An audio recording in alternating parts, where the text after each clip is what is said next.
I'm here today to announce the appointment of Robert Hur as a special counsel pursuant to Department of Justice regulations governing such matters. In keeping with those regulations, I have today notified the designated members of each House of Congress of the appointment. I'm joined today by John Lausch, the U.S. Attorney for the Northern District of Illinois, who conducted the initial investigation into the matter that I will describe today.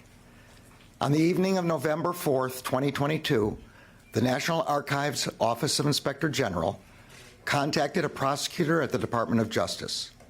It informed him that the White House had notified the archives that documents bearing classification markings were identified at the office of the Penn Biden Center for Diplomacy and Global Engagement, located in Washington, D.C.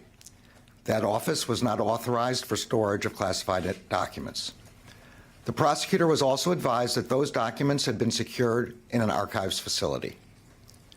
On November 9th, the FBI commenced an assessment consistent with standard protocols to understand whether classified information had been mishandled in violation of federal law. On November 14th, pursuant to Section 600.2b of the Special Counsel Regulations, I assigned U.S. Attorney Lausch to conduct an initial investigation to inform my decision whether to appoint a special counsel. Mr. Lausch has served as the U.S. Attorney in Chicago since 2017. Before that, he spent more than a decade as an assistant U.S. Attorney in that same office. I selected him to conduct the initial investigation because I was confident his experience would ensure that it would be done professionally and expeditiously.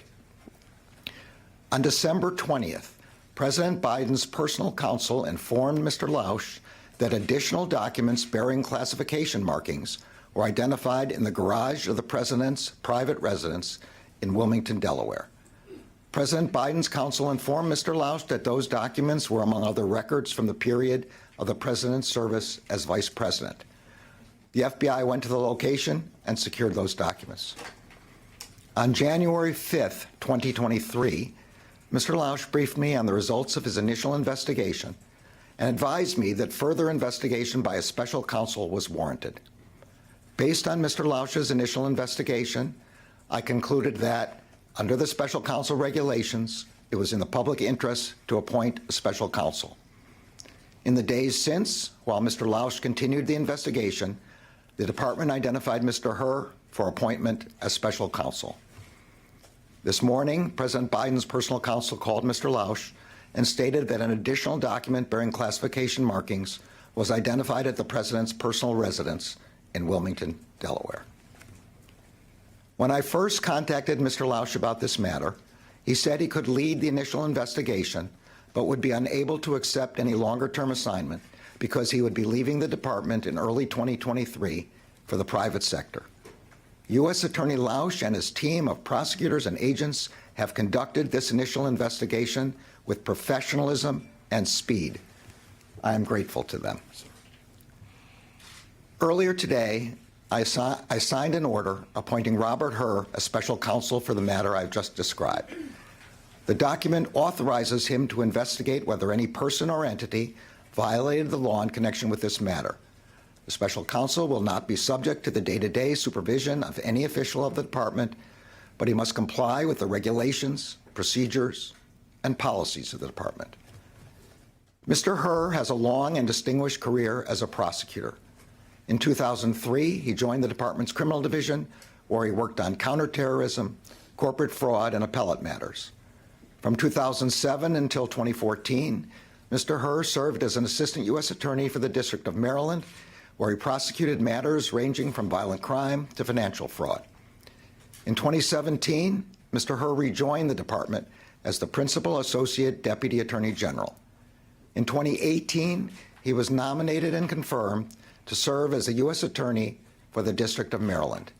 As U.S. Attorney, he supervised some of the department's more important national security, public corruption, and other high-profile matters. I will ensure that Mr. Hur receives all the resources he needs to conduct his work. As I have said before, I strongly believe that the normal processes of this department can handle all investigations with integrity. But under the regulations, the extraordinary circumstances here require the appointment of a special counsel for this matter. This appointment underscores for the public the department's commitment to both independence and accountability in particularly sensitive matters, and to making decisions indisputably guided only by the facts and the law. I am confident that Mr. Hur will carry out his responsibility in an even-handed and urgent manner and in accordance with the highest traditions of this department. Thank you all. Have you ever spoken to the President about this investigation, sir?